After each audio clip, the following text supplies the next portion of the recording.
안녕하십니까? 열린요양보살교육원 장혜영 강사입니다.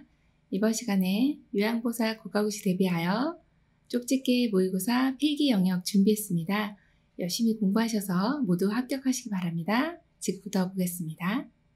1번 노인학대 행위자에 대한 상담과 교육, 노인학대 사례의 신고 접수 학대 사례에 대한 사례관리 절차를 지원하는 노인복지시설은 1번 노인복지관, 2번 노인요양시설, 3번 노인공동생활가정, 4번 노인일자리지원기관, 5번 노인보호전문기관. 정답은요? 5번 노인보호전문기관입니다. 노인학대 많이 일어나고 있는데 이러한 분들 상담도 하고 또 신고 접수도 받고 이러한 사례관리 절차를 지원하는 복지시설이 바로 노인보호전문기관입니다. 연세 드신 분들, 특히나 이제 연세가 65세 이상 이렇게 노인이라고 하시는 이런 분들을 자녀분들이나 주변에서 학대할 수가 있는데요. 이런 분들은 보호받아야 되죠. 그래서 노인보호전문기관 이렇게 기억해 주시면 되겠습니다. 2번 다음 중 괄호 안에 해당되는 내용으로 옳은 것은 장기요양 서비스를 받으려면 대상자와 그 가족이 괄호와 개인별 장기요양 이용 계획서를 장기요양 기관에 제출해야 한다. 1번 방문조사 결과서, 2번 급여 제공 계획서, 3번 장기요양 인정서, 4번 요양보호 기록지, 5번 상태 기록지. 정답 골라볼까요? 3번 장기요양 인정서입니다. 장기요양 서비스를 받으려면 지금 이제 등급은 받으신 거예요. 그래서 장기요양 서비스를 받으려고 어딜 가느냐? 장기요양 기관에 제출해야 되는 그런 서류가 있습니다. 장기요양 서비스를 받으려면 장기요양 기관에 가서 상담받고 이제 이렇게 서류를 제출하세요 하는데 그때 장기요양 인정서 받으셨죠? 하면서 요 인정서 하고요. 개인별 장기요양 이용 계획서라고 하는 거를 장기요양 기관에 제출하라고 얘기를 합니다. 그래서 이 두 가지를 기억해 주셔야 되는데 지금 여기서는 답이 3번 장기요양 인정서고요. 그리고 또 하나 이제 개인별 장기요양 이용 계획서라고 하는 것이 이전에는 이제 표준 장기요양 이용 계획서였는데 이게 명칭이 바뀌었습니다. 그래서 개인별 장기요양 이용 계획서라고 하는 것도 알고 계셔야 되겠습니다. 3번 장기요양 서비스 이용 절차 중 다음 내용에 해당되는 단계는 대상자의 기능 상태 평가에 욕구 평가를 하고 평가 내용을 바탕으로 서비스의 목표와 서비스의 내용과 횟수, 비용을 결정한다. 1번 모니터링, 2번 서비스 제공, 3번 서비스 신청 및 상담, 4번 서비스 이용 계약 체결, 5번 서비스 제공 계획 수립. 정답은요? 5번 서비스 제공 계획 수립입니다. 자, 장기요양 서비스 이용을 하시려면은 일단 이제 장기요양 기관에 가서 이제 서비스를 신청하고 상담을 받아야 돼요. 그리고 서비스 제공 계획을 수립해야 됩니다. 지금 여기에 해당되는 단계가 바로 여기 네모 박스 안에 있는 내용인데요. 대상자의 기능 상태 평가에 욕구 평가, 또 서비스 목표 이런 모든 내용들을 결정하는 것이 바로 서비스 제공 계획 수립이고요. 그 다음에 이제 계약을 정식으로 체결을 해야 됩니다. 그래서 체결을 하는 게 세 번째 단계. 자, 그리고 나면 이제 서비스를 제공받아야 되겠죠. 서비스를 제공받고 그리고서 모니터링이 실시가 됩니다. 지금 내용이 잘 이루어지고 있는지. 그래서 모니터링이 5번째 단계. 이렇게 순서가 이루어지니까요. 이 내용을 알고 계시면 되겠습니다. 4번 장기요양 기관이 주관적으로 대상자의 변화 및 서비스 진행 상황을 점검하는 것은 1번 욕구평가, 2번 형성평가, 3번 사례평가, 4번 모니터링, 5번 기능상태평가. 정답은요? 4번 모니터링입니다. 자, 대상자의 변화 그리고 서비스 진행, 지금 만족스러운 서비스가 제공되고 있는지 점검하는 것. 이런 것이 바로 모니터링입니다. 그래서 정답이 4번이네요. 5번 대상자의 등급에 따른 월 한도 금액, 본인 부담률, 급여의 종류와 횟수 등 대상자와 가족들이 장기요양 서비스를 이용할 수 있도록 돕기 위한 안내서는 1번 개인별 장기요양 이용 계획서, 2번 장기요양 인정서, 3번 모니터링 기록표, 4번 요양보호 기록지, 5번 서비스 제공 계획서. 정답은요? 1번 개인별 장기요양 이용 계획서입니다. 월 한도 금액, 본인 부담률, 급여의 종류와 횟수 이런 것들이 나와 있는 안내서, 이것이 바로 개인별 장기요양 이용 계획서입니다. 여기 이제 개인별로 틀리기 때문에 본인 부담률이라고 하는 게 이제 제가 급여를 받으신 분은 15%, 시설급여 받으신 분은 20%를 본인 부담이 내지만 개인별로 틀려요. 그래서 기억하시는 게 개인별 장기요양 이용 계획서, 개인별로 틀리니까 요게 바로 이 내용에 해당되는구나 이렇게 기억하시면 되고, 장기요양 인정서 같은 경우는 이제 등급이 나와 있는 내용이 장기요양 인정서입니다. 그래서 두 가지 꼭 구별해 주셔야 되겠네요. 6번 요양보호사가 제공하는 서비스에 해당하는 것은 1번 물리치료, 2번 언어 및 작업치료, 3번 투약 및 관장, 4번 흡인 및 비위관 삽입, 5번 말벗 및 생활상담. 정답은요? 네, 5번이네요. 말벗 및 생활상담. 이것이 이제 정서 지원 서비스에 해당이 됩니다. 이렇게 어르신과 말벗을 해주시고 상담을 해주시면 정서적으로 얼마나 도움이 되겠어요? 네, 그래서 정답이 5번이고요. 자, 1번처럼 물리치료나 뭐 이런 언어, 작업치료 이런 것들은 이제 기능회복 훈련 서비스에 해당이 되고요. 투약 및 관장도 의료인이 시행을 하게 됩니다. 4번에 흡인이나 비위관 삽입도 역시 의료인이 시행하게 되는 의료행위에 해당이 되는 내용이네요. 7번 노인 장기요양보험 표준 서비스 중 신체활동 지원 서비스에 해당하는 것은 1번 편지 대필, 2번 책 읽어주기, 3번 휠체어로 옮겨 태우기, 4번 침대 주변 정리정돈, 5번 병원 방문 시 동행. 정답은요? 3번 휠체어로 옮겨 태우기입니다. 자, 노인 장기요양 보험 서비스 표준 서비스의 내용이 상당히 항목이 많은데 여러 가지 서비스의 종류 중에서 신체 활동을 아느냐 이걸 물어보는 질문이에요. 자, 휠체어로 옮겨 태우는 거죠. 무엇을 옮겨 태워요? 어르신의 신체를요. 그래서 3번이 정답이고 1번처럼 편지 대필, 2번 같이 책 읽어주기 이것은 정서 지원 서비스에 해당되고요. 4번 같이 침대 주변 정리정돈은요. 일상생활 지원 서비스입니다. 그럼 병원 방문할 때 동행해 주시는 것은요. 개인 활동을 지원하는 거죠. 그래서 개인 활동 지원 서비스에 해당이 되는 내용입니다. 8번 요양보호사가 준수하여야 할 요양보호 서비스 제공의 원칙은 1번 대상자와 동거하는 가족의 식사 준비를 해준다. 2번 서비스 제공 전 대상자의 성격, 습관 등을 확인한다. 3번 대상자의 삶의 질을 높이기 위해 전적으로 도와준다. 4번 사고 발생 시 우선순위에 따라 의료행위를 한다. 5번 분실, 파손, 부상 시에는 개인 비용으로 해결한다. 정답 골라볼까요?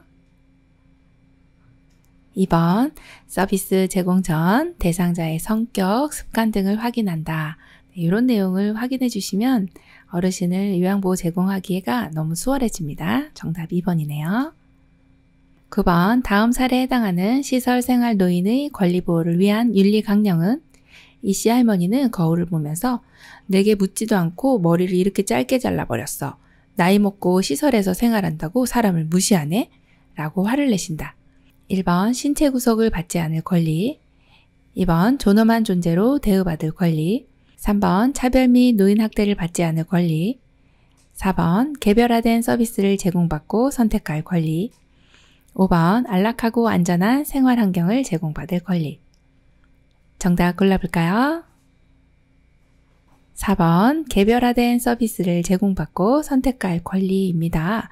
자, 어르신이 이제 머리를 어르신께 묻지도 않고 짧게 잘라버렸습니다. 이씨 할머니잖아요. 할머님이 머리를 짧게 자르시는 거는 본인의 이제 그 개인 취향이 있으시거든요. 그래서 개별화된 어떤 개인의 취향에 따라서 서비스를 제공받고 선택할 권리가 있거든요. 그런데 이렇게 그냥 잘라버리신 거예요.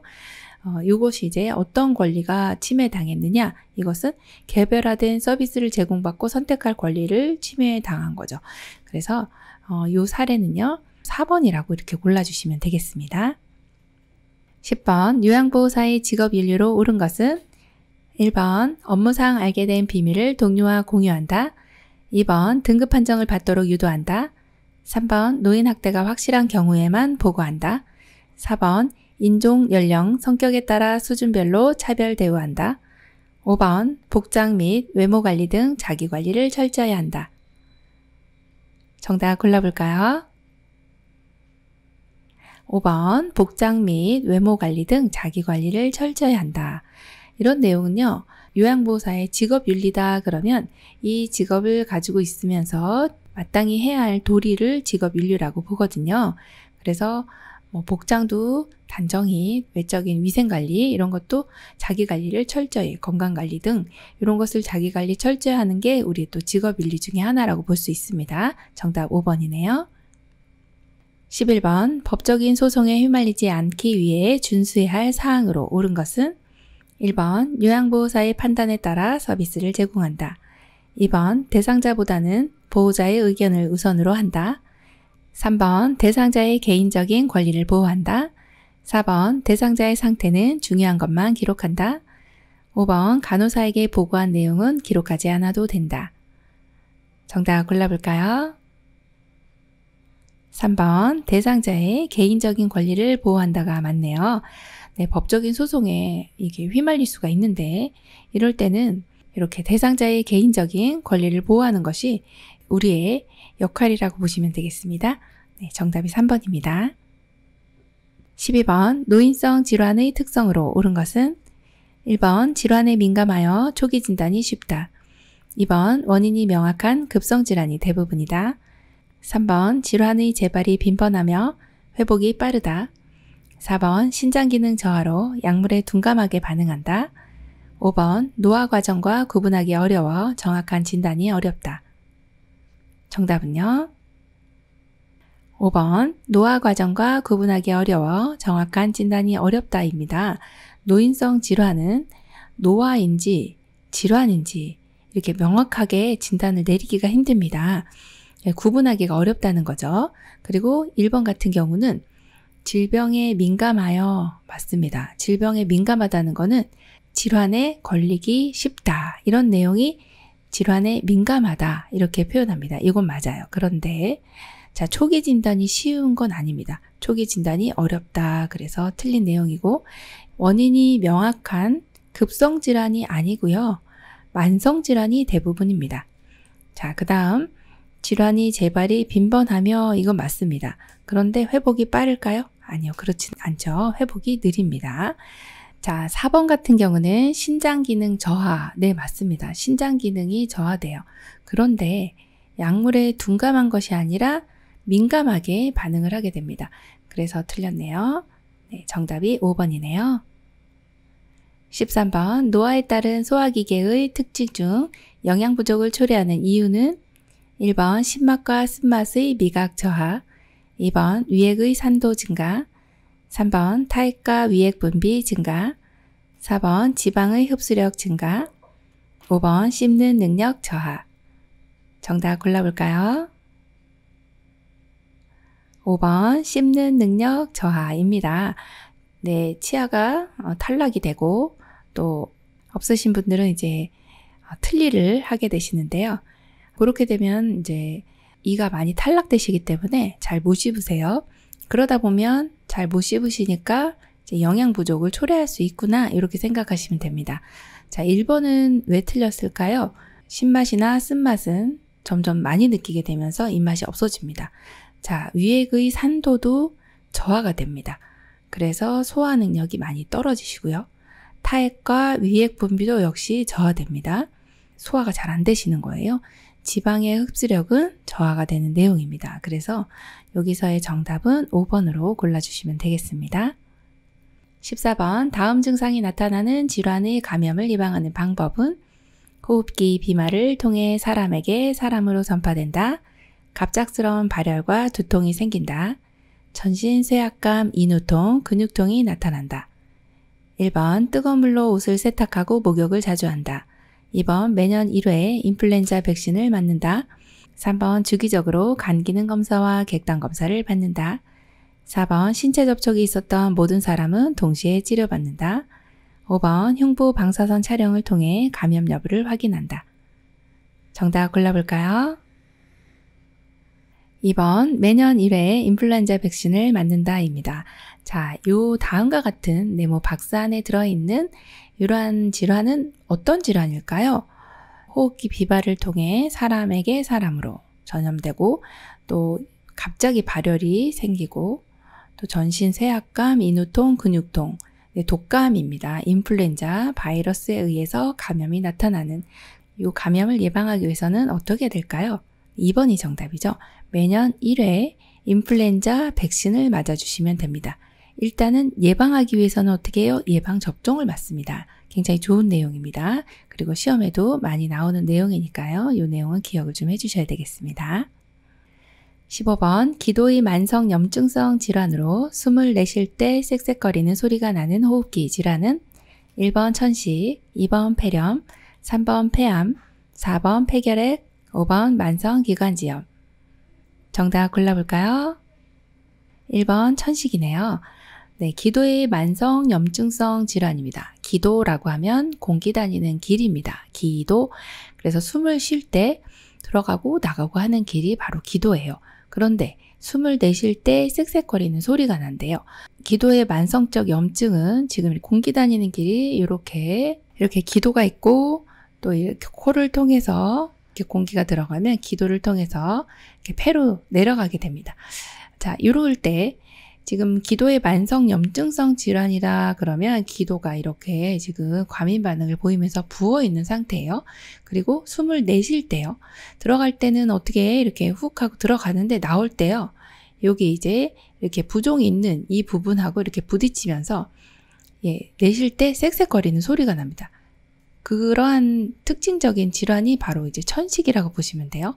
요거는 그대로 기도의 만성 염증성 질환으로 내쉴 때 쌕쌕거리는 소리가 나고 과민하게 어떤 공기 중에 있는 꽃가루라든지 화학 물질 이런 걸로 인해서 유독이 이 사람만 과민하게 반응하는 과민 반응을 보이는 그러한 질환이 바로 천식입니다.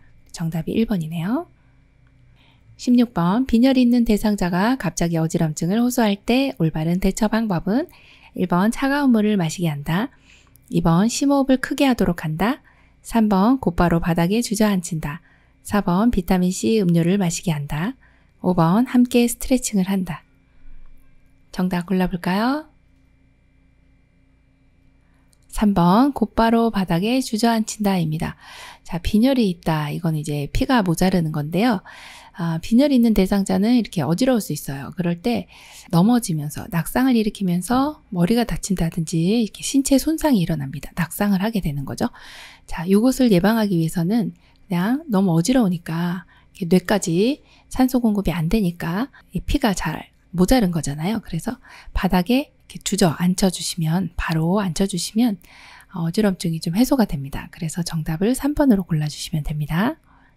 17번 욕창이 생기는 위험 요소가 가장 적은 대상자는 1번 요실금, 변실금이 있는 대상자, 2번 스스로 체위 변경이 가능한 대상자, 3번 영양 부족으로 피하 지방이 적은 대상자, 4번 장시간 와상 상태로 근육이 위축된 대상자, 5번 침대에서 잘못 잡아 끌어 피부가 벗겨진 대상자.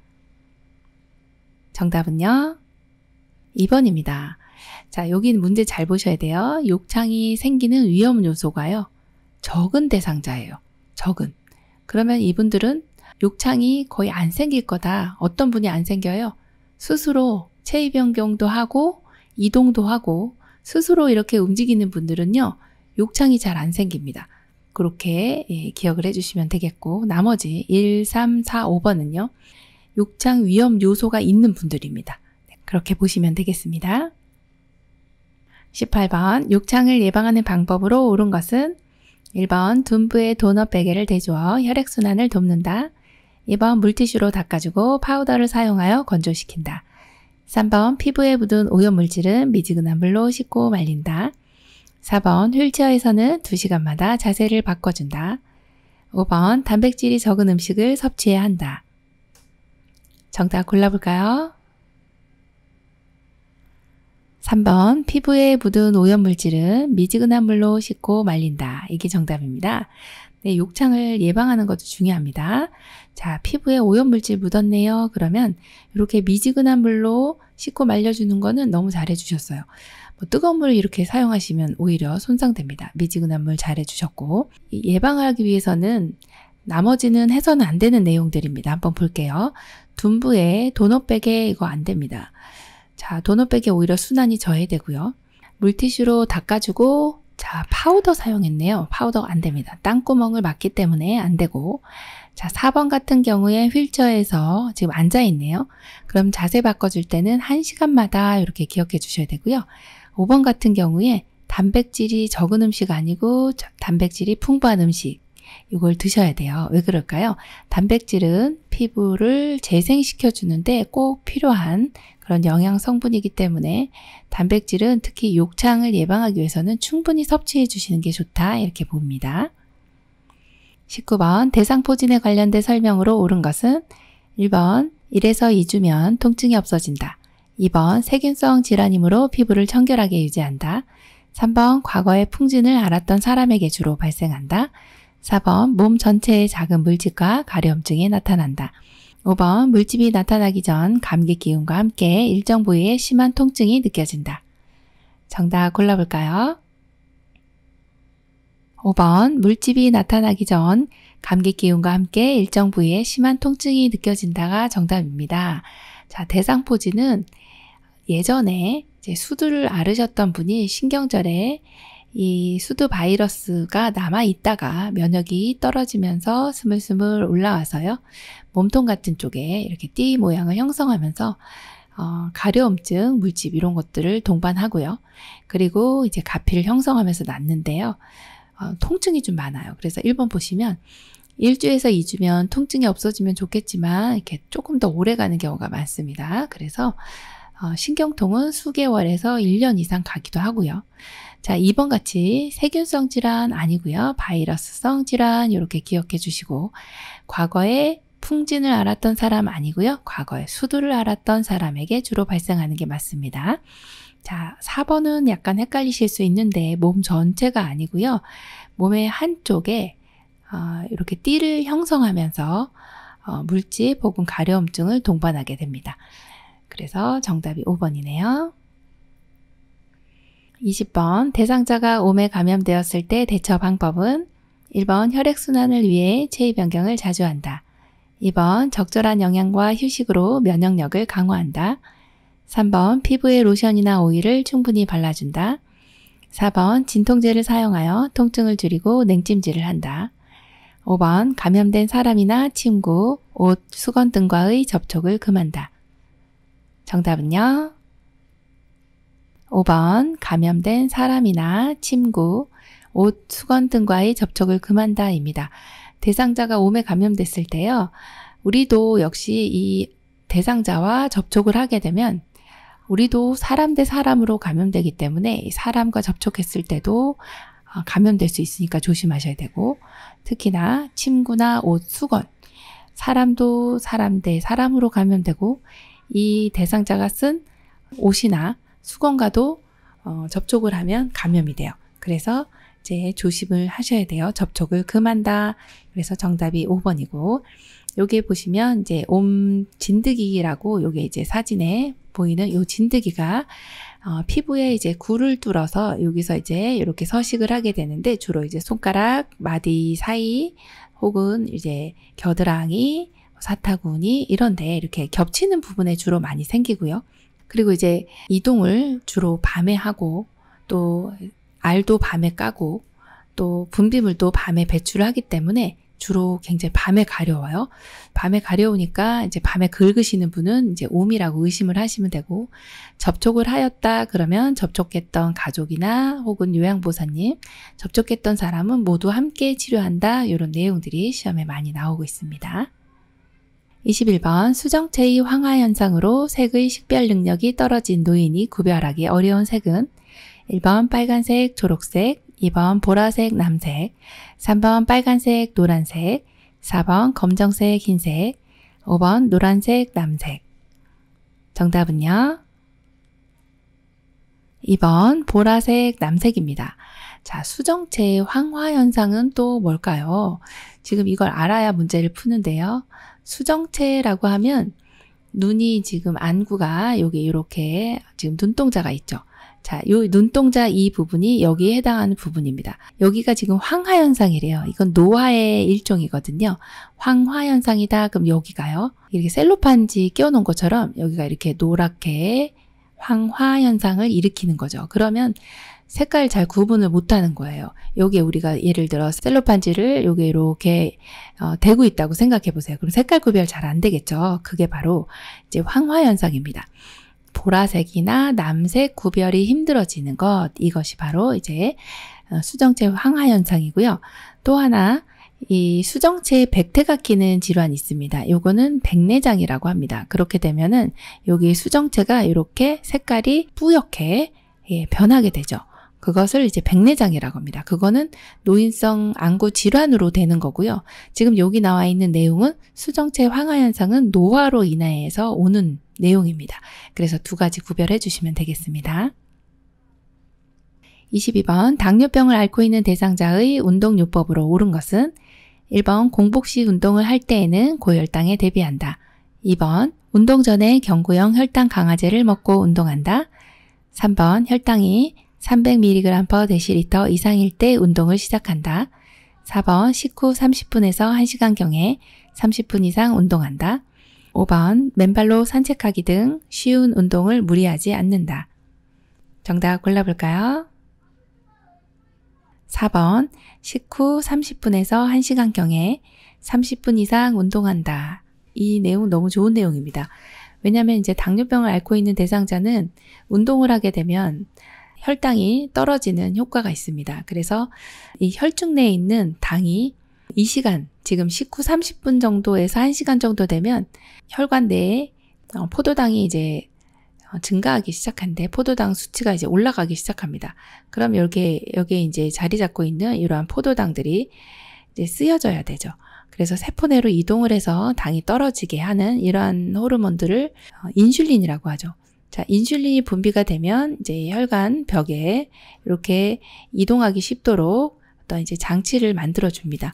그러면 인슐린이 분비가 되면 당들이 세포 내로 이동을 하게 됩니다. 그래서 이제 당이 떨어지는 거죠.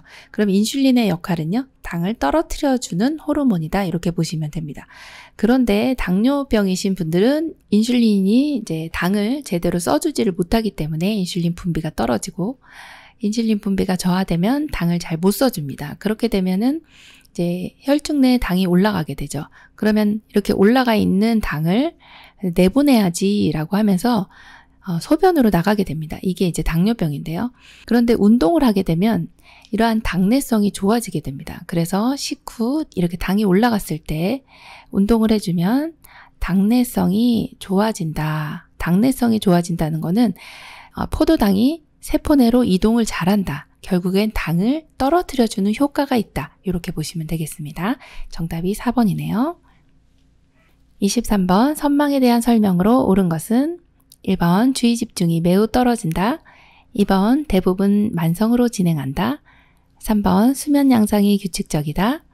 4번 신체적 생리적 변화가 없다. 5번 서서히 나타나며 나중에 사람을 못 알아본다. 정답 골라볼까요? 1번 주의 집중이 매우 떨어진다입니다. 선망은 어떤 이제 정신병적인 증상인데요.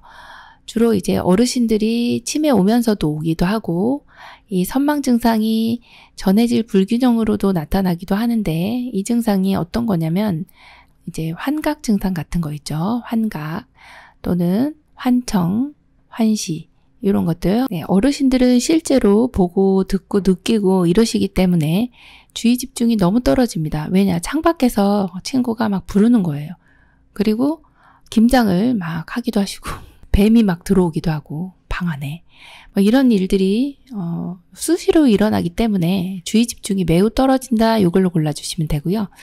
2번은요. 대부분 만성으로 진행하진 않습니다. 이게 급성질환이고 급성이기 때문에 대체로 회복될 수 있다. 이렇게 보는 내용이에요. 그래서 이제 거의 우리가 뭐 치매는 나으실 수 있어요. 이렇게 얘기 못하지만 선망은 좀 좋아질 수 있어요. 라고 이야기할 수 있는 부분입니다. 자, 그 다음에 수면 양상은요. 굉장히 불규칙하세요. 막 내리 2, 3일 주무시다가 또 막 2, 3일 안 주무시다가 그래서 불규칙적이다 이렇게 보시면 되고 그러다 보니까 신체 생리적인 변화는 막 굉장히 극심하게 일어납니다. 그래서 4번도 내용이 이제 틀린 내용이고 5번 같은 경우도 이제 서서히 나타나는 게 아니죠. 급격하게 나타나고 처음부터 사람을 못 알아봅니다. 5번의 이 예문은 거의 이제 치매라고 보시면 되고요. 이 선망 같은 경우는 급격하게 나타나고 처음부터 사람을 못 알아본다 이렇게 보시면 되겠습니다. 24번 질병에 따른 영양관리 방법이 옳게 연결된 것은 1번 폐렴, 단백질 섭취 제한, 2번 요실금, 수분 섭취 제한, 3번 고혈압, 수분 섭취 권장, 4번 위암, 저단백식이 권장, 5번 갑상선 기능 저하증, 염분 섭취 권장. 정답은요? 3번 고혈압, 수분 섭취 권장입니다.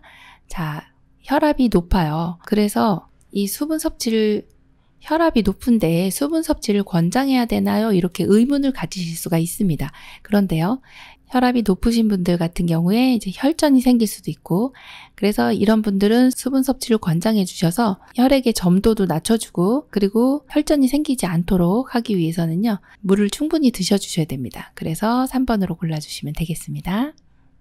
25번 혈압약과 함께 복용할 때 혈압을 상승시킬 수 있는 건강기능식품은 1번 인삼, 2번 루테인, 3번 감마리놀레산, 4번 오메가3 지방산, 5번 프로바이오틱스.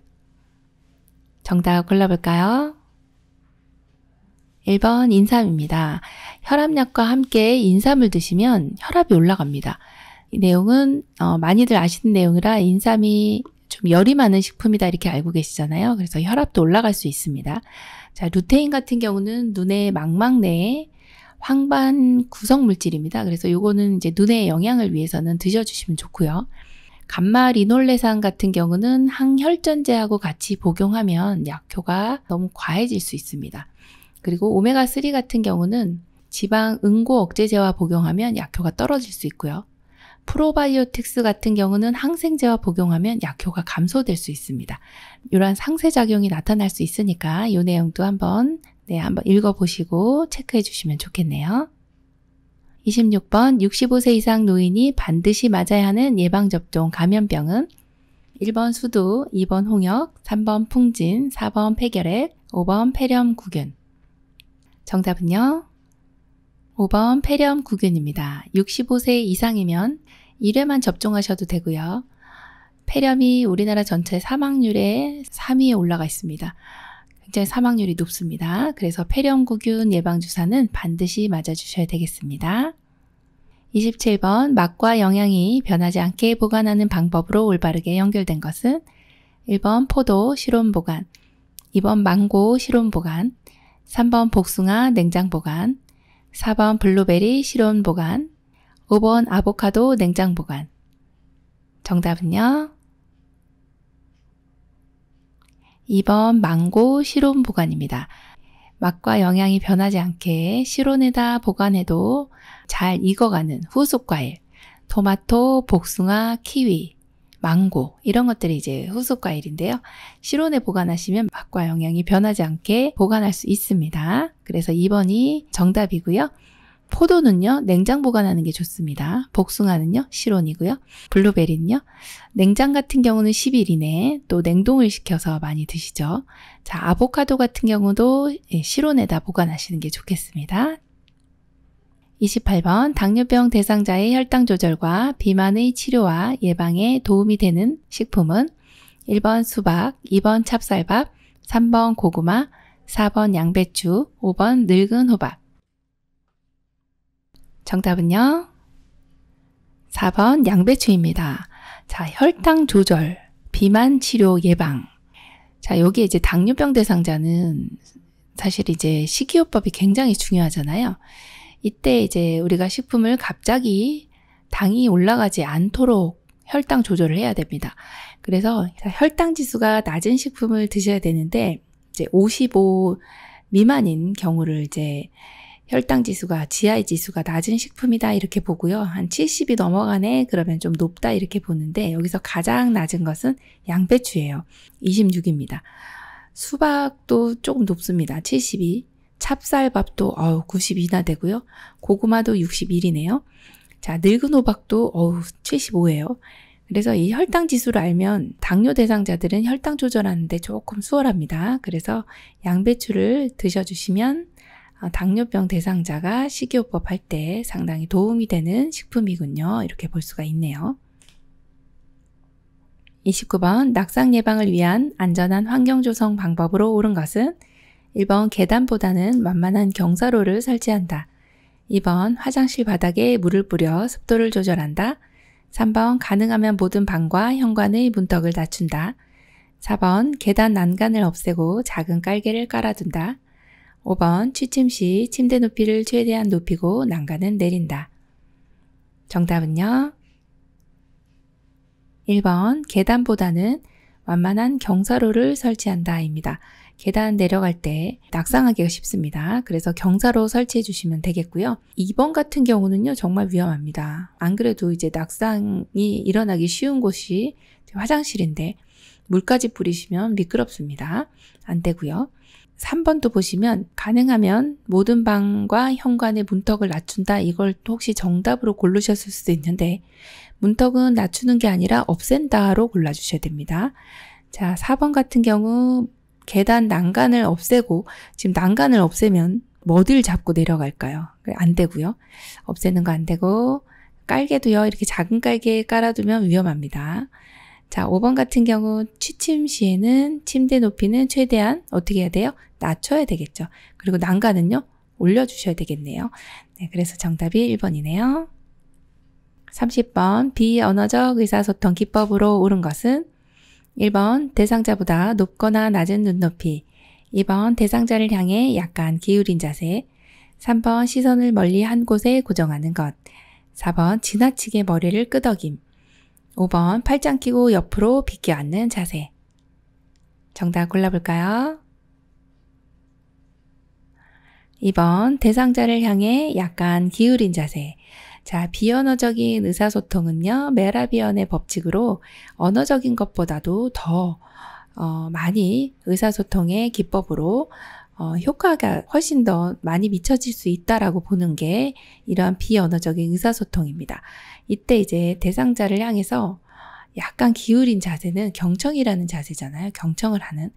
이럴 때는 나는 지금 이 상대방이 얘기하고 있는 이런 이야기를 너무 열심히 듣고 있어요 라고 하는 그런 자세입니다. 그래서 정답이 2번입니다.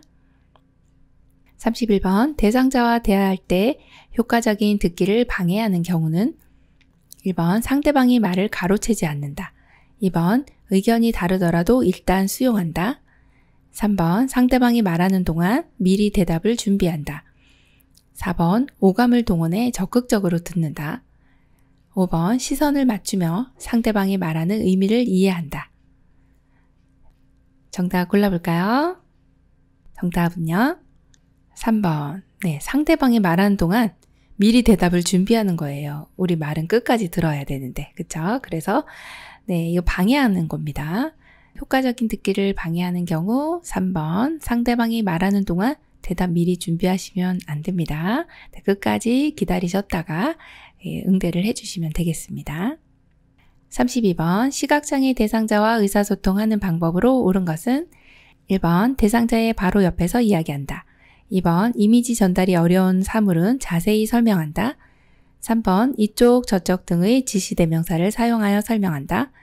4번 요양보사를 중심으로 왼쪽 오른쪽을 설명한다. 5번 신체 접촉을 하기 전에 먼저 말을 건넨다. 정답 골라볼까요? 5번 신체 접촉을 하기 전에 먼저 말을 건넨다입니다. 시각장애 대상자는 잘 안 보이세요. 그래서 신체 접촉을 할 때 우리 같은 경우는 이제 상대방이 악수를 한다든지 할 때 보이거든요. 그래서 준비를 할 수 있는데 지금 시각장애 대상자는 갑자기 이 신체로 뭔가 이제 다가온다 그러면 놀랄 수가 있습니다. 그래서 안녕하세요 인사하고 이렇게 저 악수 한번 할까요? 이렇게 먼저 말을 건네는 게 맞습니다. 그래서 정답이 5번이네요.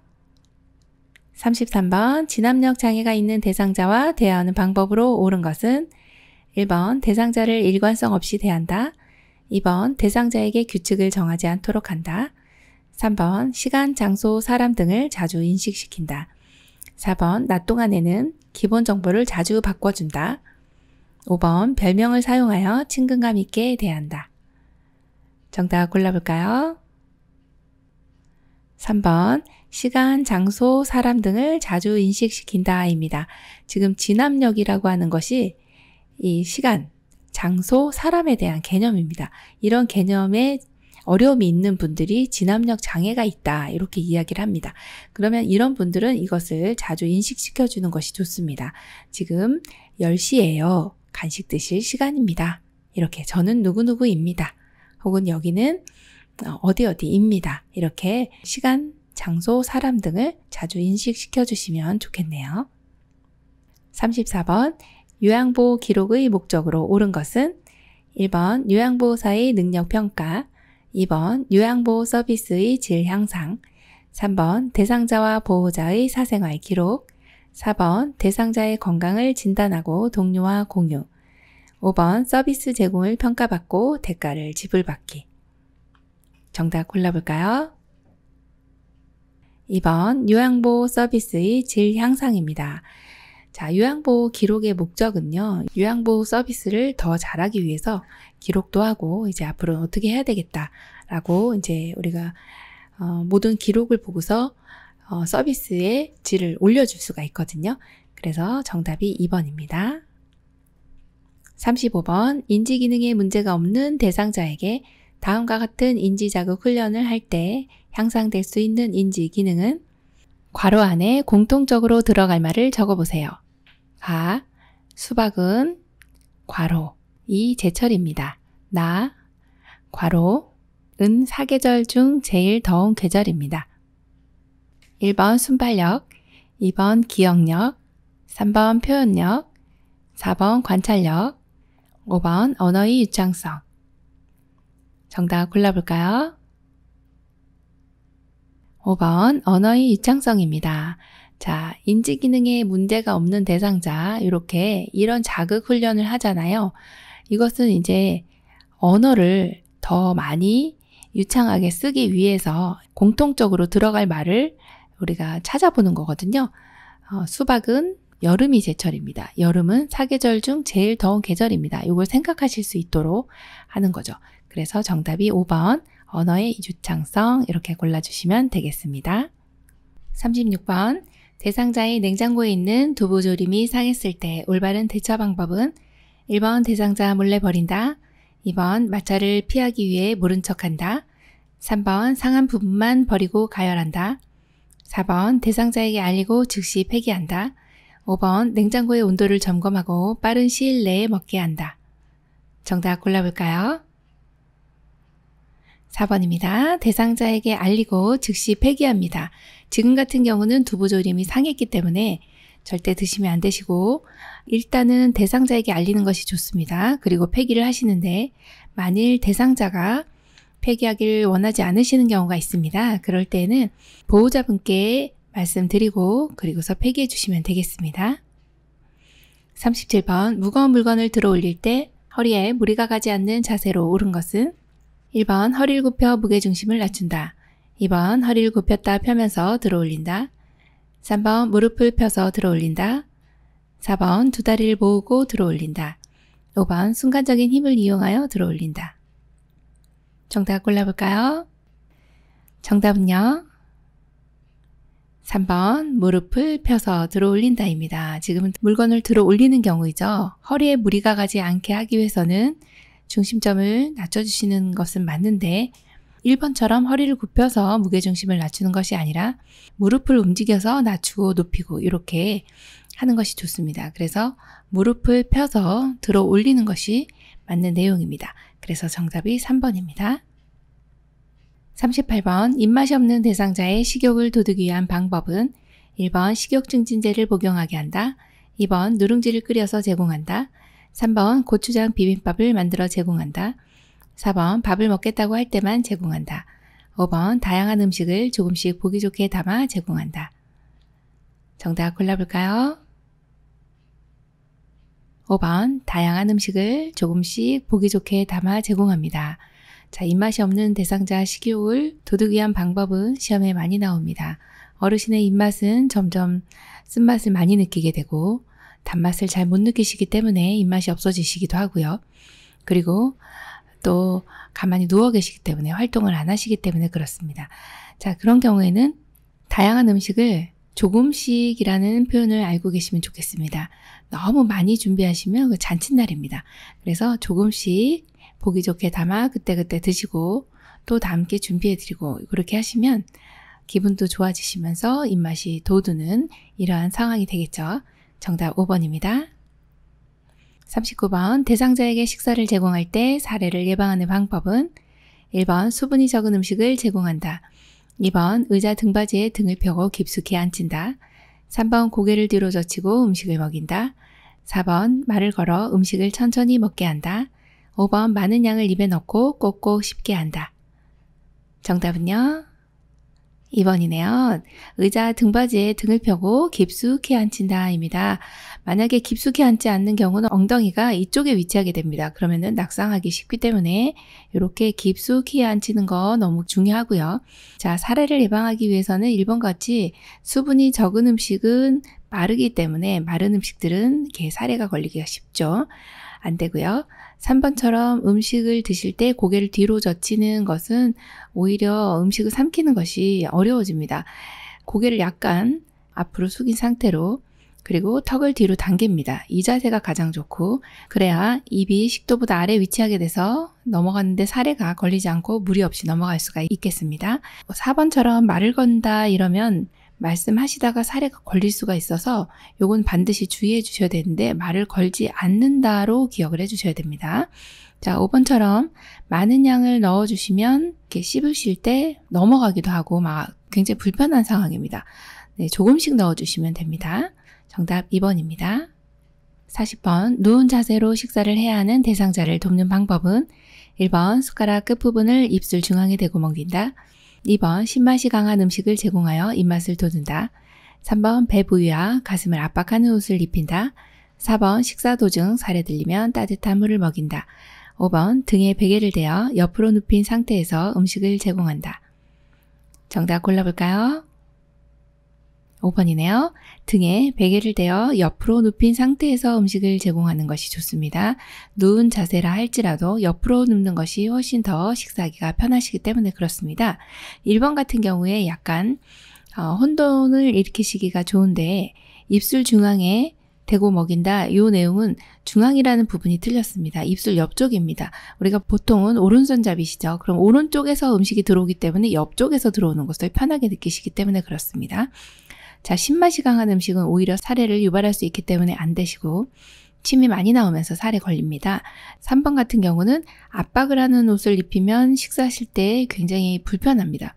잘 삼켜지지가 않는 거죠. 그래서 압박하지 않는 옷으로 기억해 주시고 자, 4번처럼 이렇게 식사 도중에 사례가 들린다. 그럼 일단 식사를 중단합니다. 지금 사례가 걸렸다고 하는 것은 식도로 넘어가야 될 것이 기도로 넘어간 것입니다. 그런 경우는 위험한 상황이기 때문에 식사를 중단하는 것이 맞다 이렇게 보고 있네요. 그래서 정답이 5번입니다. 41번 가루약 복용 방법으로 올바른 것은 1번 종류가 다른 가루약은 섞은 후 나누어 복용한다. 2번 숟가락을 사용하여 약간의 물에 녹인 후 투약한다. 3번 물을 먼저 먹게 한 후 가루약을 입에 넣어준다. 4번 먹기 한두 시간 전에 미리 물에 녹여 준비한다. 5번 약이 희석되지 않도록 물은 조금만 먹인다. 정답 골라볼까요? 2번입니다. 숟가락을 사용하여 약간의 물에 녹인 후 투약한다입니다.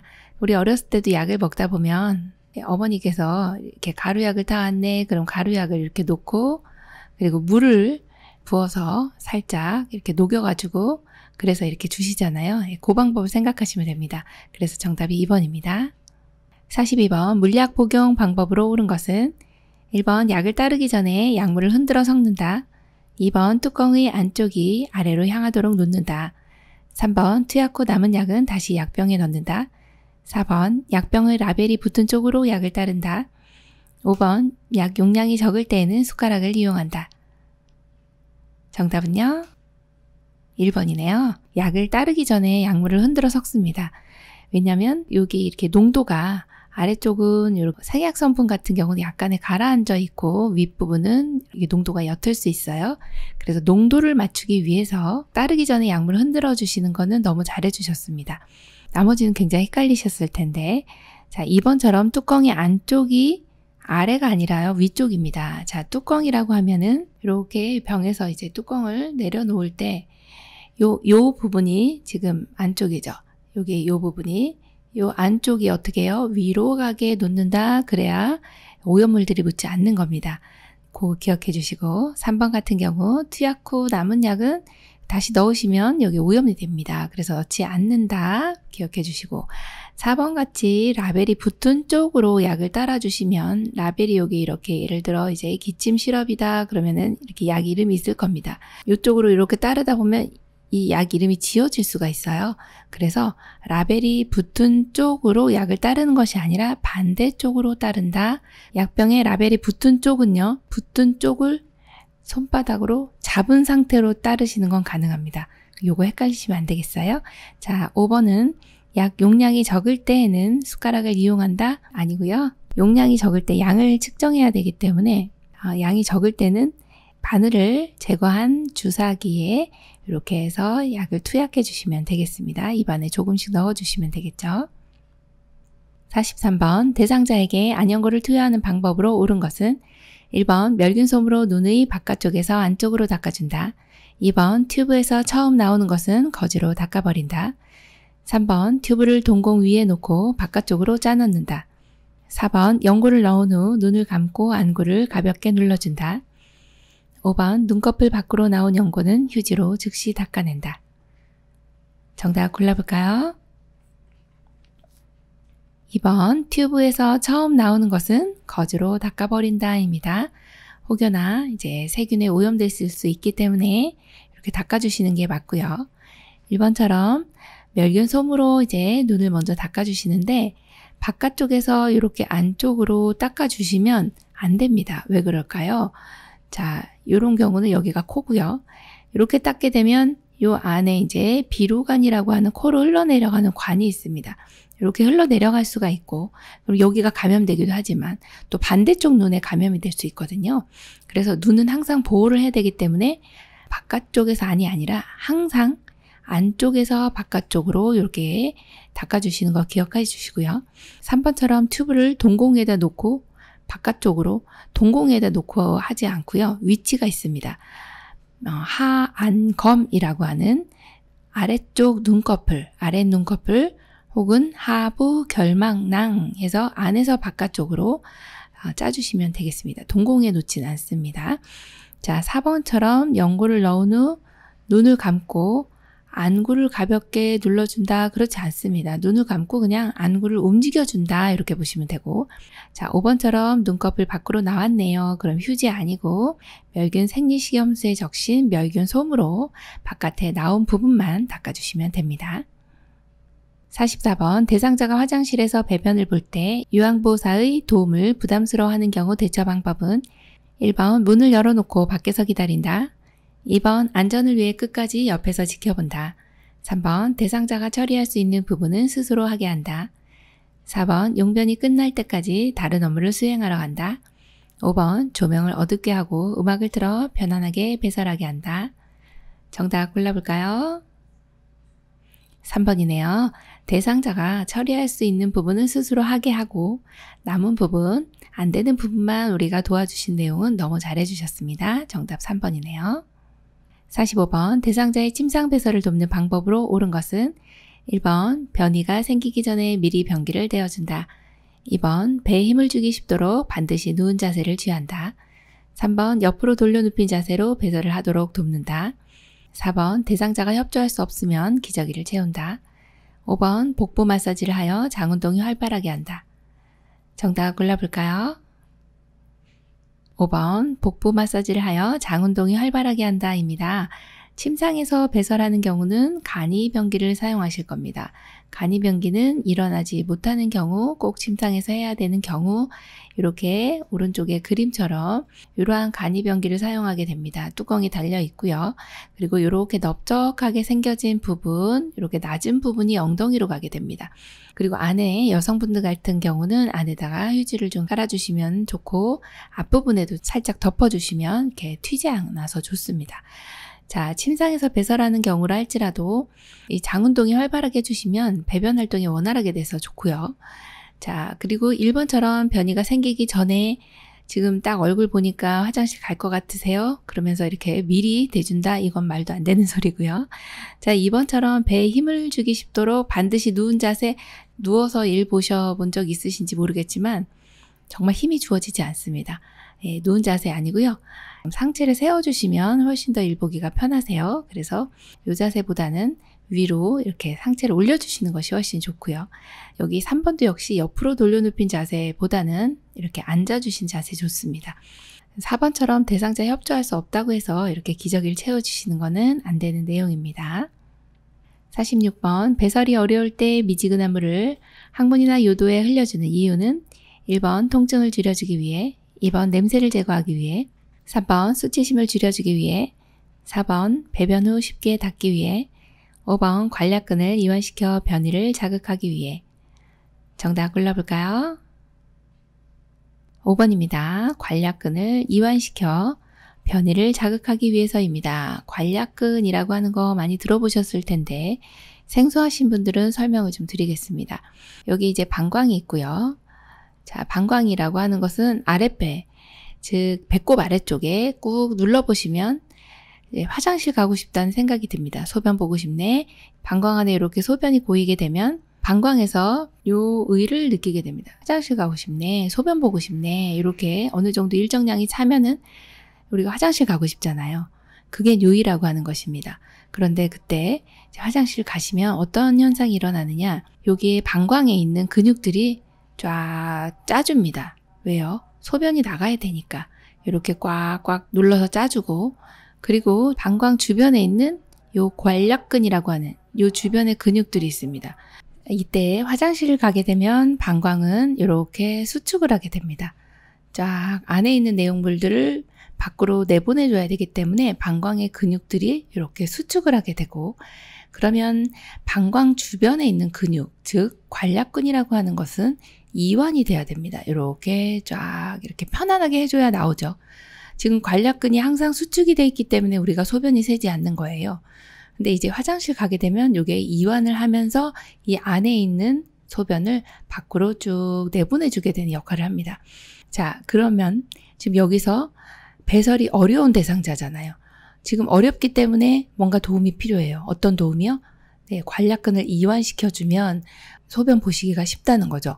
그러면 우리가 해야 될 일은 미지근한 물을 항문이나 요도에 이렇게 흘려줍니다. 그럼 관략근이 편안하게 이완이 되면서 방광 내에 있는 소변 이런 것들이 쭉 하고 나오기가 쉽다는 것이죠. 그래서 정답이 5번이네요. 47번 기저귀를 교환하는 방법으로 옳은 것은 1번 창문을 열고 기저귀를 교환한다. 2번 바지를 내린 후 면도개를 덮는다. 3번 둔부를 들어 방수포를 깔아준다. 4번 꼬리뼈에 피부 발적이 있는지 살펴본다. 5번 규칙적으로 피부를 노출하여 욕창을 예방한다. 정답은요? 4번입니다. 꼬리뼈에 피부 발적이 있는지 살펴본다입니다. 자, 기저귀를 교환하실 때 이 엉덩이가 노출이 되는 상황이죠. 그래서 우리가 대상자를 잘 관찰할 수 있는 시점이 목욕할 때 하고 기저귀 교환할 때입니다. 목욕을 할 때는 전신을 볼 수 있는, 또 전신을 관찰해서 이상이 있는지 살펴볼 수 있는 시간이 목욕할 때고, 그리고 또 기저귀를 교환할 때만큼은 둔부, 엉덩이 쪽, 꼬리뼈 이런 쪽에 발적이 있는지를 세심하게 살펴주시는 것이 너무 중요합니다. 욕창이라든지 이상이 있을 수 있습니다. 그래서 이 부분을 체크해 주시는 게 참 좋고요. 1번 같은 경우에 창문을 열고 하는 것은 환기는 마지막에 시킵니다. 열고 기저귀 교환하면 춥습니다. 네, 대상자 감기 걸려요. 자, 두 번째 나와 있는 내용은 바지를 내린 후 덮개를 덮어주시면 이미 오픈이 되어 있습니다. 너무 창피합니다. 그래서 반대로 해주시면 됩니다. 자, 3번 같은 경우에 방수포 같은 경우는 조금 생략을 해도 무방합니다. 기저귀를 교환할 때마다 방수포를 깔아주시지는 않아도 되고요. 자, 5번처럼 규칙적으로 피부를 노출하여 욕창을 예방한다. 규칙적으로 노출하는 것은 사실 이상이 없는데 이렇게까지 노출하실 필요는 없으셔서 불필요한 노출은 피한다. 그 내용으로 봐주시면 되겠습니다. 가장 적합한 것은 4번입니다. 48번 유치도뇨관을 삽입하고 있는 대상자가 방광이 팽만하여 아랫배가 아프다고 한다. 확인해야 할 사항은 1번 소변 주머니를 눈높이로 들어 소변량을 확인한다. 2번 유치도뇨관이 빠져 있는지 소변줄을 당겨본다. 3번 소변 주머니의 배출구가 열려 있는지 확인한다. 4번 연결관이 눌리거나 꺾여 있는지 확인한다. 5번 소변이 밖으로 새는지 확인한다. 정답 골라볼까요? 4번입니다. 연결관이 눌리거나 꺾여 있는지 확인합니다. 자, 유치도뇨관이라고 하는 것은 생소하실 텐데 방광 안에 있는 소변을 내보내질 못해서 이렇게 꽉 차 있는 경우, 전립선 비대증인 경우가 가장 흔한데 전립선 비대증인 경우는 소변을 보실 때 힘을 줘야 나온다든지 아니면 소변 볼 때까지 이렇게 시간이 좀 오래 걸린다든지 소변 줄기가 가늘어진다든지 이러한 내용들이 이제 전립선 비대증이신 경우에 결국에는 이제 소변 보시는 게 너무 힘들다 보니까 나중에 이것이 막히게 되면 정말 방울방울 이렇게 나오시게 돼요. 여기 꽉 차 있는데 못 나오죠. 그렇게 되면은 유치도뇨관이라는 것을 사용해서 방광 안에다가 도뇨관을 유치하는 겁니다. 그렇게 지금 보이시는 이렇게 풍선을 사용을 해서 부풀려서 고정을 해놓고 방광 안에 있는 요 줄이 여기서부터 이렇게 도뇨관이 연결돼서요. 지금 여기 줄이 이렇게 약간 돌려져 있는데 이렇게 해서 들어가게 됩니다. 이 줄이 상당히 깁니다. 그래서 방광 안에 있는 소변이 만약에 줄이 연결관이 눌리거나 꺾여 있으면 중간에 내려오지 못하고 이렇게 위에 고여 있게 됩니다. 소변은 이 아래쪽에 고이셔야 되는데 이 위에서 방광 안에 있는 소변이 나오질 못하게 되기 때문에 연결관이 눌려 있거나 꺾여 있는지 확인하는 것이 가장 우선이다. 이렇게 보시면 되겠네요. 정답이 4번입니다. 49번 누워있는 대상자의 칫솔질 방법으로 옳은 것은 1번 가능한 누운 자세로 칫솔질한다. 2번 칫솔모 위에 치약을 두툼하게 올린다. 3번 목젖까지 깊숙이 닦는다. 4번 입안을 찬물로 여러 번 헹군다. 5번 곡반을 턱 밑에 대고 흘러내리는 물을 받아낸다. 정답 골라볼까요? 5번 곡반을 턱 밑에 대고 흘러내리는 물을 받아낸다입니다. 누워있는 상태이기 때문에 이제 칫솔질 하실 때 물을 뱉어내시는 경우에 칫솔에다 치약을 올리실 때 이제 올바른 내용도 보시면 이렇게 두툼하게 올리시면 치약이 치아 사이에 닿지 않고요. 칫솔모 아래쪽까지 이렇게 여기가 이렇게 아래쪽까지 내려오게 깊이 눌러 짜야 양치질 하실 때 치아 사이사이에 이렇게 잘 닦으실 수가 있고요. 자, 지금 아래쪽에 보이는 이 사진은 곡반입니다. 이렇게 약간 휘어져 있는 인체 모형하고 이제 흡사하게 인체에 생겨진 모양대로 이렇게 만들어진 물받이 그릇이라고 보시면 되겠어요. 그래서 곡반을 턱 밑에 대고서 흘러내린 물을 받아내시면 이게 옷이 젖지도 않고 잘 받아집니다. 그래서 이것을 사용해 주시면 되겠습니다. 50번 의치를 사용하는 대상자를 돕는 방법은 1번 잘 때도 의치를 착용하게 한다. 2번 의치는 깨끗한 거즈에 싸서 보관한다. 3번 마비가 있는 경우 의치 위치를 자주 확인한다. 4번 의치를 끼울 때는 아랫니부터 끼운다. 5번 의치를 삽입 후 구강 세정제로 헹군다. 정답 골라볼까요? 3번 마비가 있는 경우 의치 위치를 자주 확인한다입니다. 마비가 있을 때는 이것이 이제 빠져서 넘어가기도 하고 그런데 마비 때문에 잘 느끼지 못하시기 때문에 우리가 위치를 잘 확인해 주셔야 합니다. 그래서 정답이 3번이고요. 잘 때의 의치는 빼줍니다. 자, 이 내용은 시험에 많이 나오니까 좀 기억을 해 주셔야 됩니다. 잘 때는 의치를 뺀다. 그래서 하루에 6시간에서 7시간 정도 잇몸을 압박을 좀 줄여주면서 쉬어주게 하면 좋거든요. 6시간에서 7시간. 그러니까 주무시는 동안 빼놓으시면 좋습니다. 자, 2번 같이 의치를 깨끗한 거즈에 싸서 보관한다. 깨끗하네. 이러시면 안 됩니다. 자, 이런 경우는 어떻게 해야 되느냐? 오른쪽에 보이는 요 용기가 있죠. 그래서 요 전용 용기에 찬물이 담긴 용기에다가 보관해야 변형을 막을 수 있다. 요 내용을 하나 기억해 주십니다. 그 다음 또 의치의 변형을 막기 위해서는 이렇게 건조시키면 안 된다. 그 내용도 체크해 주셔야 되지만 뜨거운 물로 닦아주시면 또 역시 변형이 일어날 수 있기 때문에 찬물로 이렇게 닦아주셔야 된다. 그것도 체크를 해주셔야 되고요. 자, 4번도 많이 나오는 내용인데 의치를 끼울 때는 윗니입니다. 우리 노래가 있습니다. 윗니 아래이 딱자. 이 노래가 그냥 나오는 노래가 아닙니다. 네, 의치를 끼울 때는 윗니부터 노래 한 번씩 해보시면 시험 볼 때 도움이 될 겁니다. 자, 5번째 의치 삽입 후에 구강세정제로 헹구는 것이 아니라 구강세정제로 헹군 다음에 의치를 삽입해야 입안이 깨끗하기도 하고 또 약간의 물이 있기 때문에 이게 잘 끼워집니다. 그래서 순서가 바뀌었기 때문에 틀렸고요. 정답은 3번이네요. 51번 여성 대상자의 회음부 청결을 돕는 방법은 1번 누워서 무릎을 곧게 펴도록 한다.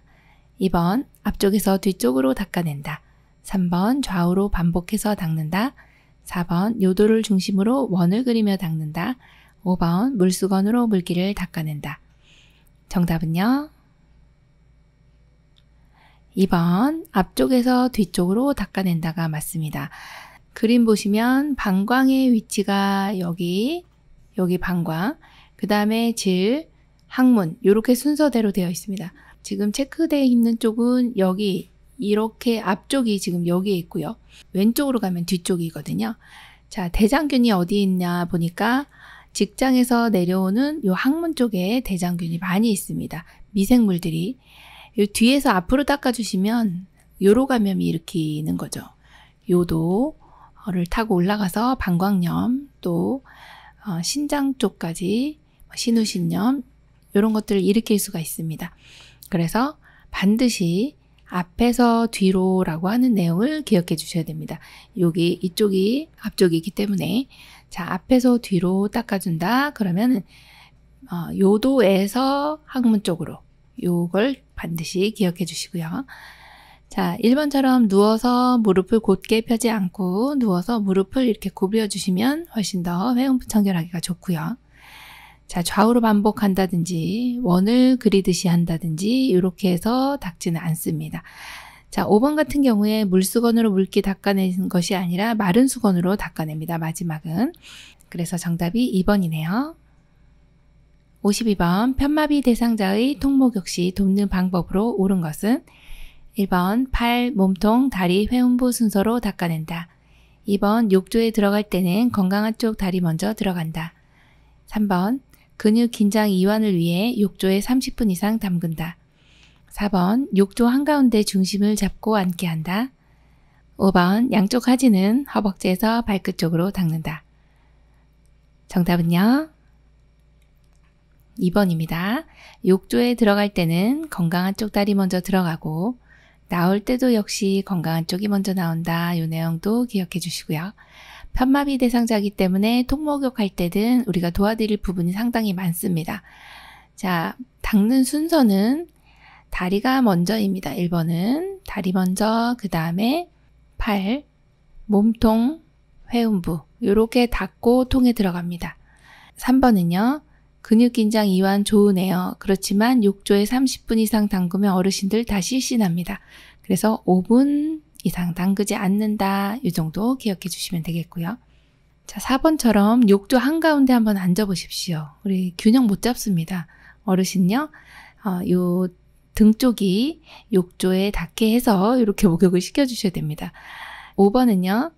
양쪽 하지. 지금 오른쪽에 사진을 한번 보시면 하지를 닦을 때는 허벅지에서 발끝이 아니라 발끝에서 허벅지 방향으로 이렇게 닦아주셔야 이 말초의 순환을 도울 수가 있습니다. 말초라고 하면 손끝, 발끝입니다. 여기에 있는 혈액들은 정체되어 있기 쉽기 때문에 심장 쪽으로 보내줘야 됩니다. 그래서 말초에서 중심 혹은 발끝에서 허벅지 이런 방향을 우리가 목욕할 때 신경을 써서 해주셔야 어르신이 순환이 좋아진다. 이렇게 보시면 되겠습니다. 53번 수액을 맡고 있는 왼쪽 편마비 대상자의 상의를 갈아입히는 순서는 1번 왼팔 수액 오른팔 순으로 벗긴다. 2번 수액 오른팔 왼팔 순으로 벗긴다. 3번 왼팔 오른팔 수액 순으로 입힌다. 4번 오른팔 수액 왼팔 순으로 입힌다. 5번 왼팔 수액 오른팔 순으로 입힌다. 정답 골라볼까요? 5번 왼팔 수액 오른팔 순으로 입힌다입니다. 자, 수액 맡고 있는 대상자 굉장히 어려운 문제 유형입니다. 이런 경우에 이제 어느 쪽이 마비가 있느냐 이걸 먼저 보셔야 돼요. 어느 쪽이 마비 있어요? 왼쪽이요. 왼쪽 편마비이기 때문에 주사는 건강한 쪽에 맞습니다. 그러면 지금 맞고 있는 주사의 방향은 오른쪽입니다. 갈아입히는 순서기 때문에 항상 이제 이 문제가 시험에 나오면 옷 갈아입히는 거 나오면요. 이걸 적어 놓으시는 게 좋습니다. 입을 때는요. 마비된 쪽이 먼저, 그 다음에 벗을 때는요. 건강한 쪽이 먼저. 요거를 시험 보실 때까지는 기억을 하시는 게 좋습니다. 입을 때는 마비, 벗을 때는 건강. 요거는 사실은 실제로 우리가 근무를 하실 때도 도움이 많이 되는 내용이거든요. 자, 입을 때는 마비고 벗을 때는 건강한 쪽이죠. 그러면 지금 왼쪽 편마비이기 때문에 입을 때는 어느 쪽이 먼저 입어야 돼요? 마비된 쪽? 그러면 왼쪽이 먼저 입습니다. 그래서 이게 1번. 입을 때 입혀주시고, 자, 입으려고 보니까 오른쪽에 수액이 있어요. 그래서 수액이 2번으로 이렇게 들어가야 되고, 그리고 마지막 팔이 들어가 주시면 됩니다. 그래서 이 순서로 되어 있는 걸 한번 골라보면 정답이 5번으로 이렇게 되어 있네요. 네, 그래서 이 순서 맞게 되어 있는 거 보시면 정답이 5번이네요. 54번 대상자가 침대 아래쪽으로 내려갔을 때 침대의 머리 쪽으로 이동시키는 방법은 1번 양팔을 잡고 위쪽으로 이동한다. 2번 침대 시트를 끌어당겨 이동한다. 3번 대상자의 상의를 잡아당겨 이동한다. 4번 두 사람이 나란히 서서 허리와 대퇴부를 잡고 동시에 옮긴다. 5번 두 사람이 침대 양쪽에서 어깨와 대퇴를 지지하여 동시에 옮긴다. 정답 골라볼까요? 네, 5번입니다. 두 사람이 침대 양쪽에서 어깨와 대퇴를 지지하여 동시에 옮긴다입니다. 어르신이 침상에서 누워 계신다 이렇게 가정을 했을 때요. 대상자를 침대 아래쪽에서 지금 위쪽으로 올릴 건데 우리가 한 사람이 옮기는 경우는 대상자가 협조가 가능한 경우고 지금 같은 경우는 대상자가 협조가 되지 않기 때문에 요양보호사님이 두 분이 오셔서 양쪽에 서신 다음에 어르신의 어디를 잡느냐, 어디 아래쪽을 지지하느냐 이게 이제 관건입니다. 그럴 때는 어르신이 지금 위로 올라가기 좋은 위치는요.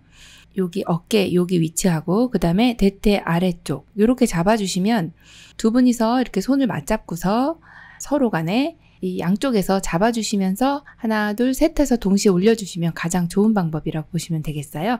그래서 정답이 5번이네요.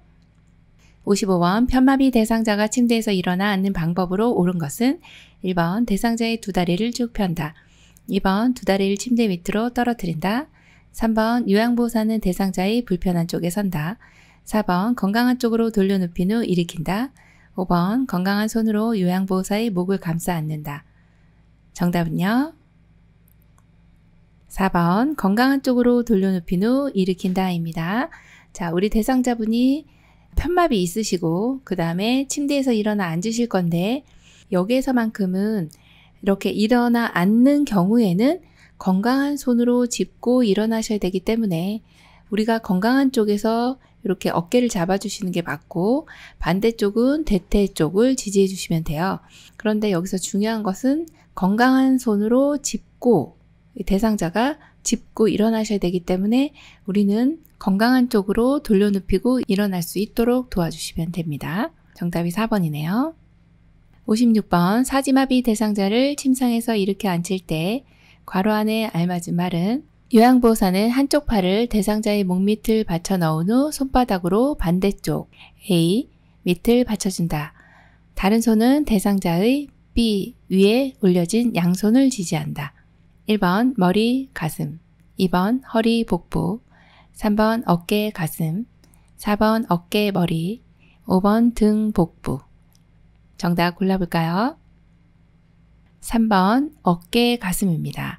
자, 우리 사지마비이기 때문에 팔다리 다 못 쓰십니다. 그럴 때는 요양보호사님께서는 한쪽 팔을 대상자의 목 밑을 먼저 받칩니다.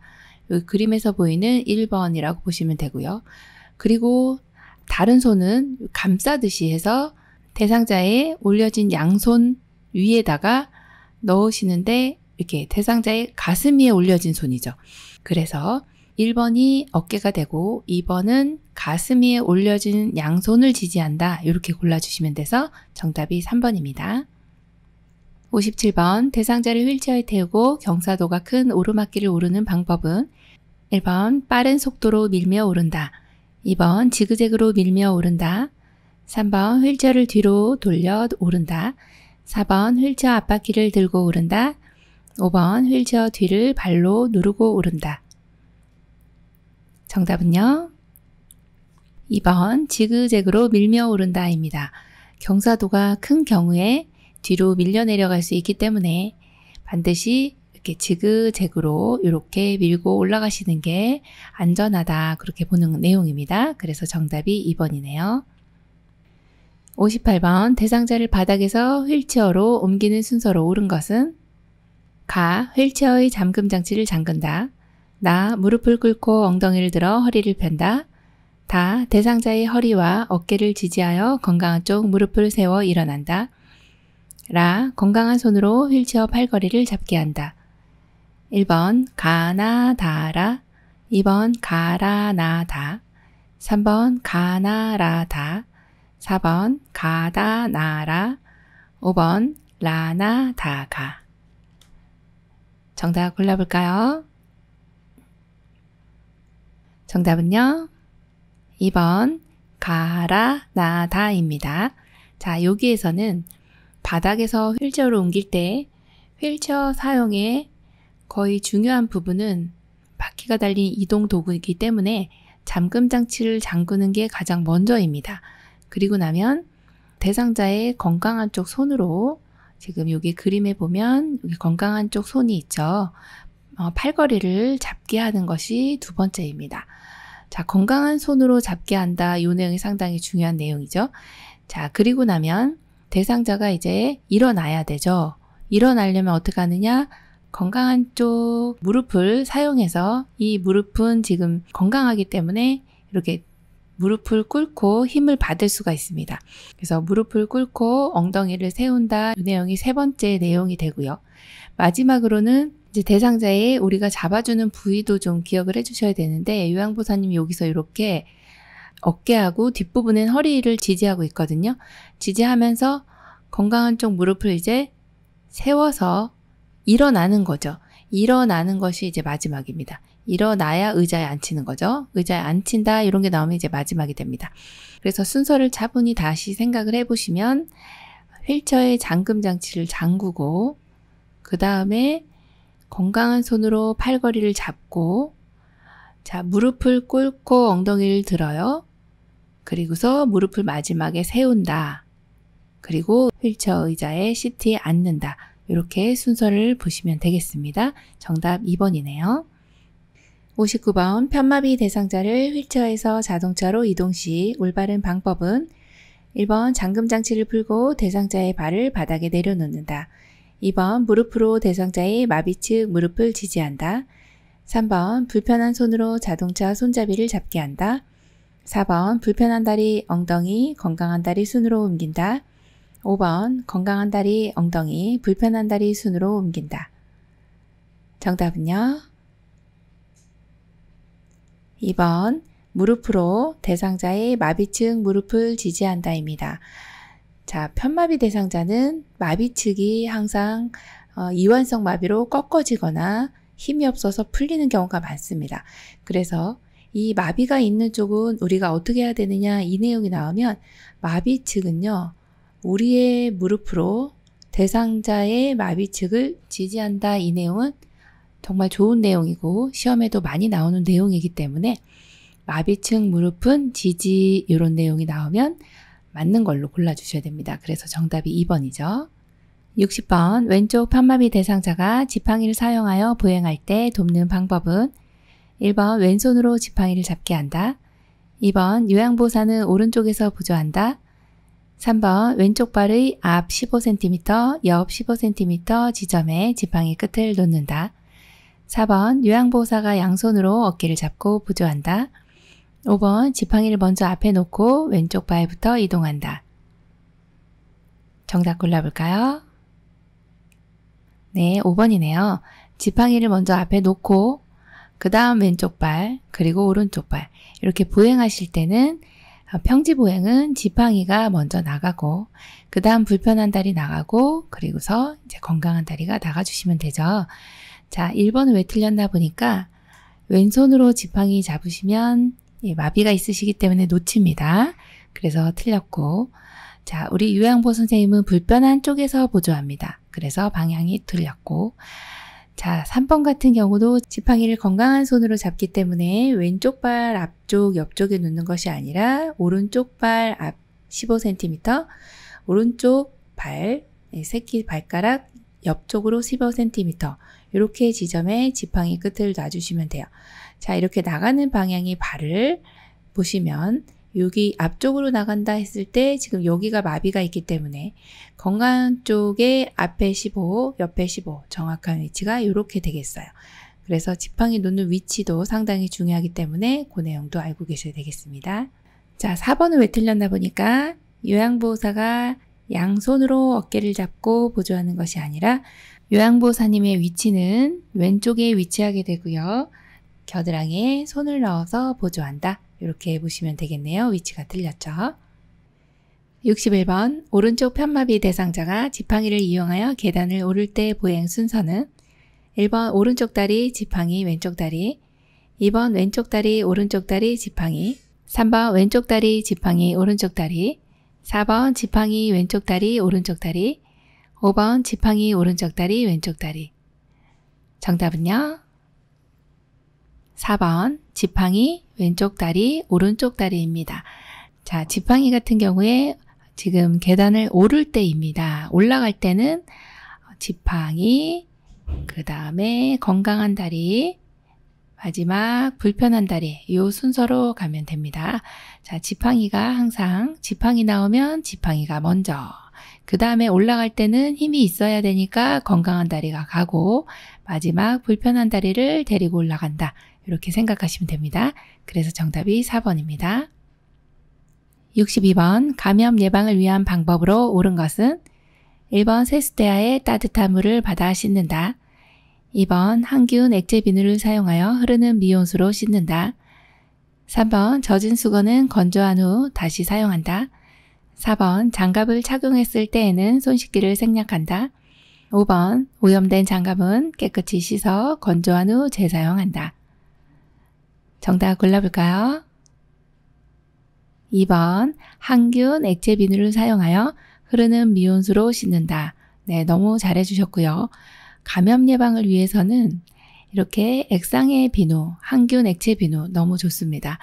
네, 바 형태의 비누보다는 요 지금의 액상 비누가 훨씬 더 위생적이고요. 손 세정력도 좋습니다. 자, 1번처럼 세수대야에 이렇게 받아서 씻지는 않습니다. 예, 오염원이 계속 있는 상태이기 때문에 흐르는 물로 씻는다 기억해 주시고 젖은 수건은 건조하는 게 아니라 세탁해서 다시 사용해 주셔야 되고요. 4번처럼 장갑을 착용했다 할지라도 손 씻기를 해주신다. 이 내용도 시험에 많이 출제되는 내용이니까 기억을 해주셔야 되고요. 5번처럼 오염된 장갑은 이렇게 재사용하지는 않습니다. 그래서 정답이 2번입니다. 63번 흡입 물품을 관리하는 방법으로 옳은 것은 1번 한 번 사용한 카테터는 버린다. 2번 흡인병은 일주 1회 이상 깨끗이 닦는다. 3번 흡인병에 가래가 가득 차면 버리고 세척한다. 4번 사용한 카테터는 물에 담가 놓았다가 흐르는 물에 비벼 씻는다. 5번 고무 제품은 15분 이상 끓인 후 쟁반에 널어 햇볕에 말린다. 정답은요? 네, 4번입니다. 사용한 카테터는 물에 담가 놓았다가 흐르는 물에 비벼 씻는다입니다. 여기에 보이는 요 앞부분에 있는 요것을 이제 카테터라고 합니다. 요 카테터로 기관지 내에 있는 분비물들을 빨아들이게 됩니다. 그렇게 되면 이제 요 통이 보이실 건데요. 요게 받아지게 됩니다. 요거는 하루에 한 번 이상 깨끗이 닦아주시면 되고요. 그리고 지금 보이는 카테터 같은 경우는 사용하시고 나면 15분 이상 끓인 후에 쟁반에 널어서 그늘에 말려주시면 됩니다. 그래서 정답이 4번입니다. 64번 침대를 사용하는 대상자를 돕는 방법으로 옳은 것은 1번 이용할 수 있도록 침대 바퀴는 열린 상태로 둔다. 2번 대상자가 내려오기 쉽게 난간을 내려놓는다. 3번 등판, 다리판 작동 손잡이는 신속하게 조절한다. 4번 안전을 위해 잠금 장치를 잠근 상태로 이동한다. 5번 부착된 식탁을 사용하지 않을 때는 접어놓는다. 정답은요? 네, 5번입니다. 네, 침대 안전하게 사용하셔야 되는데 어르신이 많이 계시는 곳이 대부분 이제 침상이라고 보시면 되는데 이 침대를 조금 여기 발판 쪽에 침대에 위치하게 됩니다. 이렇게 여기 위치하게 돼 있는 것을 접어 놓아야지 이걸 펼쳐 놓으시면 걸리겠죠. 그리고 항상 1번처럼 이제 침대 바퀴가 이동할 때 이제 열린 상태로 두시면 낙상하기가 쉽습니다. 안 되는 거고요. 자, 2번처럼 난간을 내려놓으시면 또 떨어지시는 거죠. 이것도 위험합니다. 자, 3번처럼 이렇게 등판, 다리판, 작동 손잡이를 신속하게 조절하시면은 어르신이 어지러워하세요. 천천히 작동을 해주시면 되고요. 또 4번처럼 안전을 위해서 잠금 장치를 잠근 상태로 이동을 해주시면은 여기 이제 아래쪽에 이렇게 바퀴 4군데에 다 잠금 장치가 있습니다. 그럼 침대가 굴러가질 않습니다. 이건 연 상태로 이동을 해주셔야 되겠죠. 그래서 정답이 5번입니다. 65번 실내에서 화재 발생 시 소화기를 사용하는 순서는 가. 노즐을 잡고 불 쪽을 향한다. 나. 손잡이를 움켜쥔다. 다. 안전핀을 뽑는다. 라. 분말을 고루 쏜다. 1번 나다 가라. 2번 나가 다라. 3번 다가 나라. 4번 다나 가라. 5번 나다라가. 정답 골라볼까요? 3번입니다. 실내에서 화재가 발생하면 소화기를 먼저 사용해서 불을 소화해야 되고요. 진화해야 되겠죠. 그래서 여기 안전핀이라고 되어 있는 이 부분, 여기 안전핀이 항상 이 가운데 부분에 있습니다. 이걸 잡아 뽑는다. 이게 1번이고요. 그 다음 두 번째가 이제 노즐을 잡고서 여기 노즐이 있습니다. 이 호스를 잡고 불 쪽을 향해 주시고 그리고 나면 손잡이를 움켜 쥐어야 이 분말이 나오는 거죠. 그래서 마지막은 분말을 고루 쏜다. 이렇게 해서 차근차근 생각하시면 되겠습니다. 정답 3번입니다. 66번 쾌적하고 안전한 주거 환경을 조성하는 방법으로 옳은 것은 1번 자연 채광이 들어오지 않게 커튼을 친다. 2번 현관이나 계단에 발밑을 비추는 조명을 설치한다. 3번 전체 난방보다는 국소 난방이 바람직하다. 4번 화장실 안을 볼 수 있도록 유리문으로 설치한다. 5번 세탁하기 쉬운 어두운 색의 식탁볼을 깐다. 정답 골라볼까요? 2번 현관이나 계단 발밑을 비추는 조명을 설치한다입니다. 네, 어르신이 너무 어두우면은 잘 안 보이세요. 그렇다고 우리 시야에 정면에 이렇게 조명을 설치해 주시면 눈이 부셔가지고 순간적으로 잘 안 보일 수가 있습니다. 그래서 현관이나 계단 발밑에 이렇게 조명을 해주시면 어둡지도 않고 넘어지지도 않고 너무 안전하다고 보시면 되겠습니다. 그래서 정답 2번입니다. 67번 알아듣기는 하나 말을 할 수 없는 대상자와의 의사소통 방법은 1번 옆에서 편안하게 이야기한다. 2번 대상자의 말에 짐작하여 미리 대답한다. 3번 기본적인 정보를 반복하여 알려준다. 4번 대상자가 좋아하는 음악을 틀어놓고 대화한다. 5번 의사표현을 잘했을 때는 긍정적 공감을 해준다. 정답은요? 5번입니다. 의사표현을 잘했을 때는 긍정적 공감을 해준다. 의사표현을 잘했을 때는 긍정적으로 이렇게 할 수 없는 분이 했기 때문에 어르신 너무 말씀 잘해주셨습니다. 이렇게 얘기해 주시면은 굉장히 좋아하시겠죠? 그래서 정답이 5번입니다.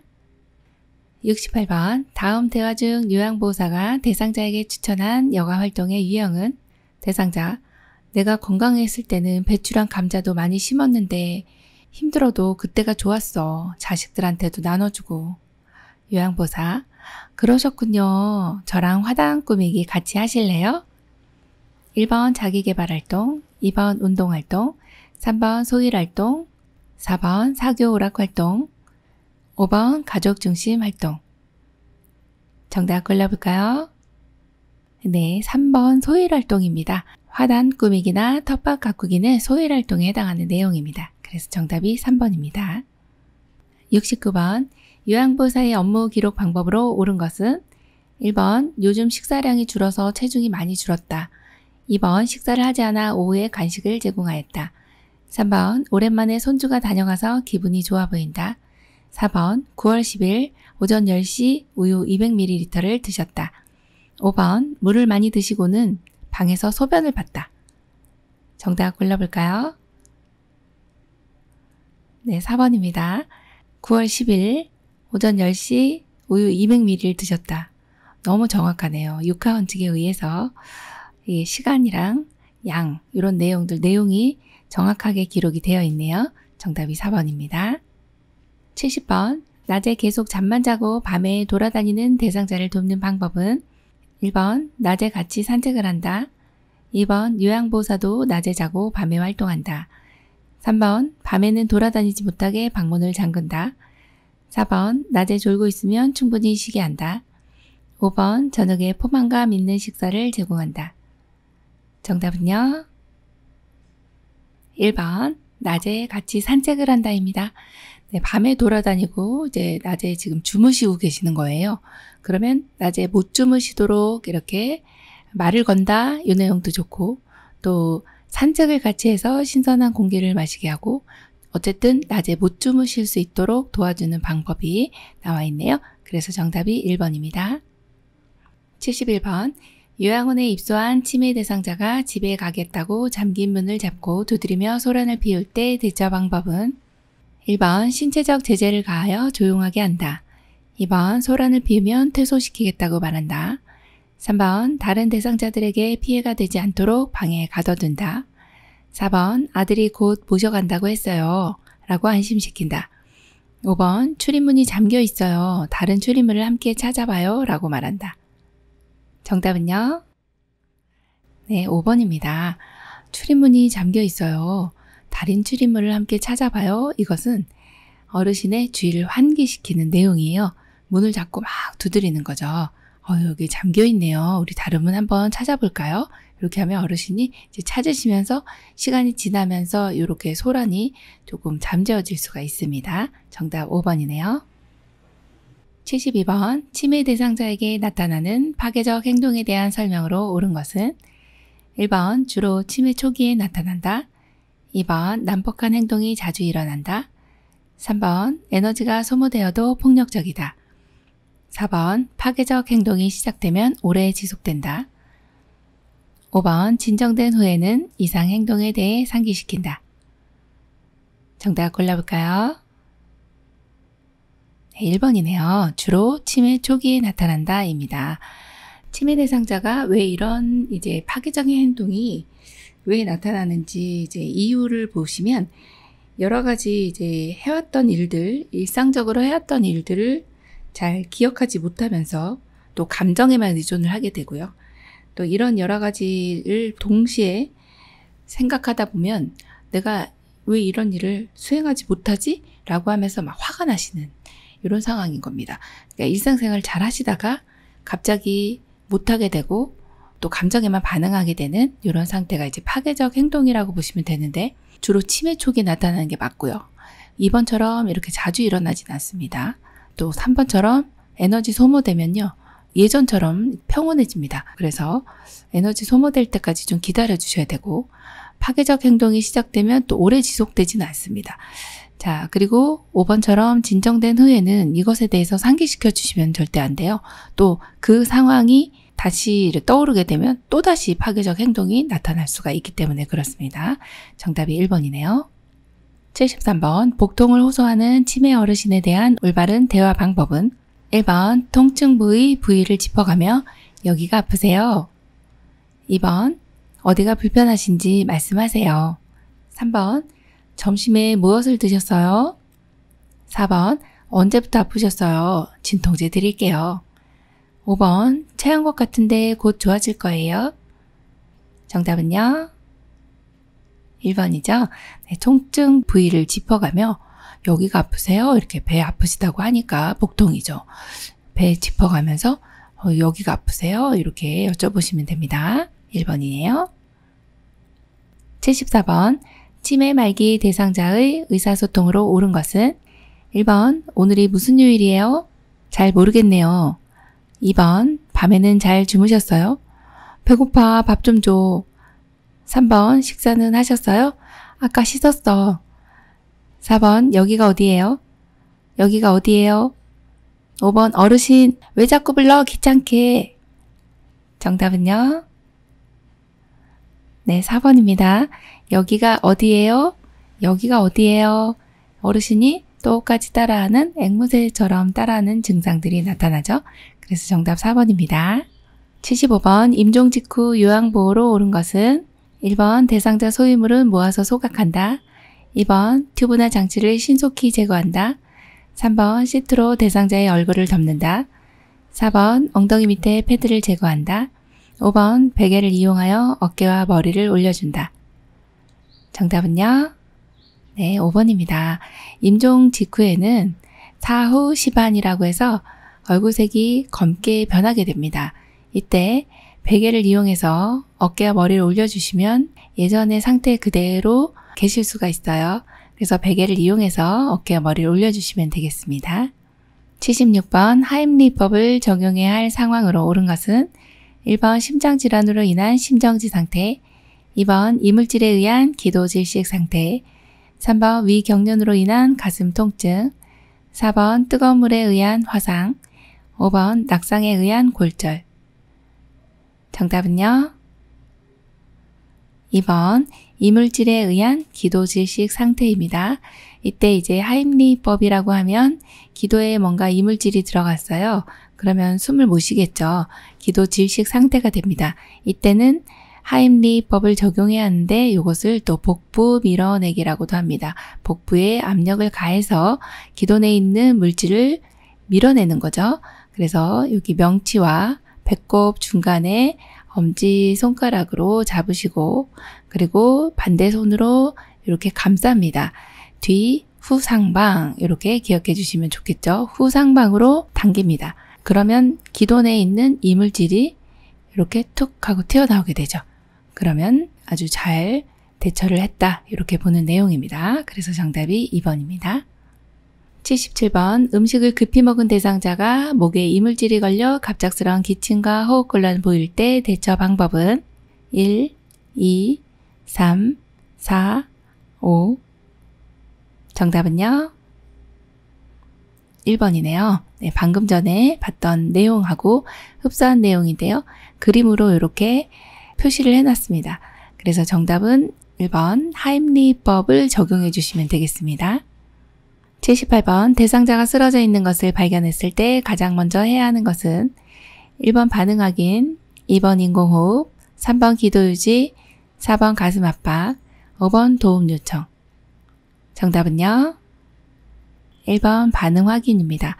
대상자가 쓰러져 있어요. 그러면 어르신 괜찮으세요? 하면서 어깨뼈를 가볍게 두드리면서 흔들면 안 되고 두드리면서 반응을 확인해 봅니다. 이때 반응을 확인했는데 의식이 없어요. 그럼 바로 도움 요청을 해주시고 그리고 이제 의식이 없는 상태이기 때문에 가슴 압박을 심폐소생술 들어가야죠. 가슴 압박. 그리고 기도 유지 후에 인공호흡을 해주시면 아주 적절하게 심폐소생술을 잘 적용했다라고 봅니다. 이 순서도 기억해 주시고 가장 먼저 해야 할 것은 반응 확인이다. 이거 반드시 기억해 주셔야 되겠습니다. 79번 심폐소생술에 대한 설명으로 맞는 것은 1번 가슴이 최소 8cm 눌릴 정도의 강도로 압박한다. 2번 가슴 압박과 인공호흡을 동시에 실시한다. 3번 1분에 100에서 120회의 속도로 가슴을 압박한다. 4번 대상자의 머리를 앞으로 당겨 기도를 유지한다.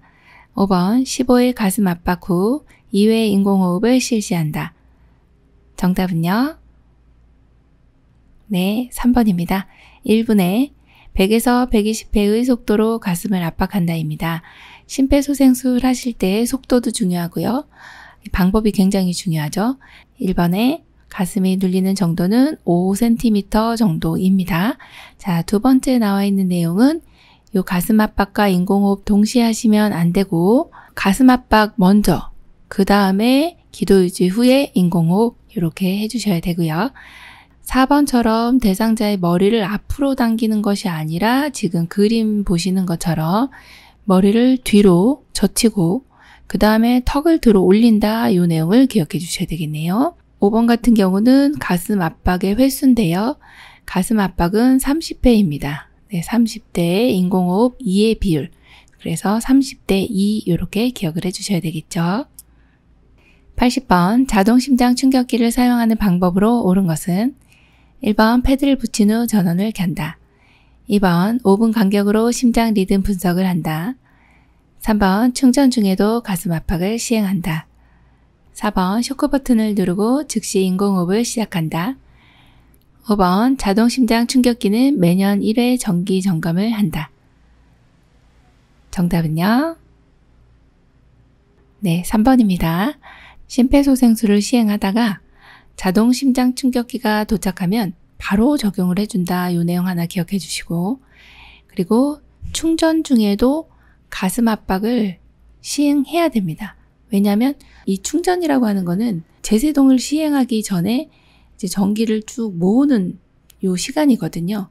그래서 기계에 따라 충전 시간이 틀리기 때문에 심장을 쉬어주면 안 된다. 이때는 가슴 압박을 시행한다. 요 내용을 기억해 주시고, 자, 자동 심장 충격기의 일반적인 4단계 요 내용도 하나 체크를 해드리겠습니다.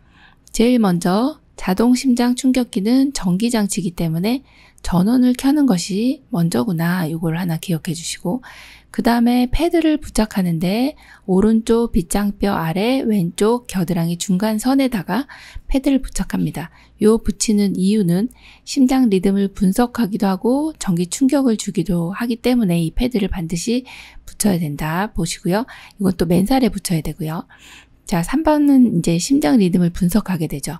심장이 정말 뛰는지 안 뛰는지 우리는 잘 모르지만 이 기계가 정확하게 분석을 합니다. 이때 대상자에게서 떨어져야 되겠어요.